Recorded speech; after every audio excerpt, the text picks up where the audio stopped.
রাজ্যের সঙ্গে গোমতী জেলায় আইন শৃঙ্খলা ভেঙে পড়েছে। এই অভিযোগে মঙ্গলবার জেলা কংগ্রেস সভাপতি টিটন পালের নেতৃত্বে এক প্রতিনিধি দল পুলিশ সুপারের সঙ্গে সাক্ষাৎ করে অপরাধীদের গ্রেপ্তারের দাবি জানায়। টিটন পাল অভিযোগ করেন, উদয়পুর গর্জনমোড়ায় কংগ্রেস কর্মী তপন দেবনাথকে শাসক দলের সুমন ঘোষ আক্রমণ করেছে। বর্তমানে তিনি হাসপাতালে চিকিৎসাধীন। পাশাপাশি ভাঙারপাড়ে এক মহিলাকে মারধরের ঘটনা নিয়েও তিনি তুলে ধরেন। এইসব ঘটনার পরিপ্রেক্ষিতে আইন শৃঙ্খলা রক্ষায় কঠোর পদক্ষেপ নেওয়ার দাবি জানায় জেলা কংগ্রেস। উদয়পুরের মহকুমার মধ্যে প্রশাসনিক ব্যবস্থা সম্পূর্ণরূপে সেখানে ভেঙে পড়েছে।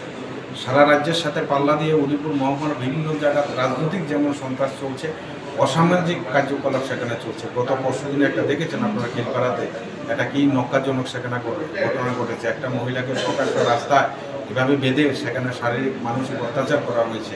এই ঘটনা নিয়ে আমরা এসেছি। শুধু এই ঘটনা নয়, সেখানে উদয়পুর মহকুমার গতকালকেও বাগমা বিধানসভা কেন্দ্রে সেখানে গর্জনমোড়া আমাদের কংগ্রেস কর্মীর উপর সেখানে আক্রমণ করা হয়েছে।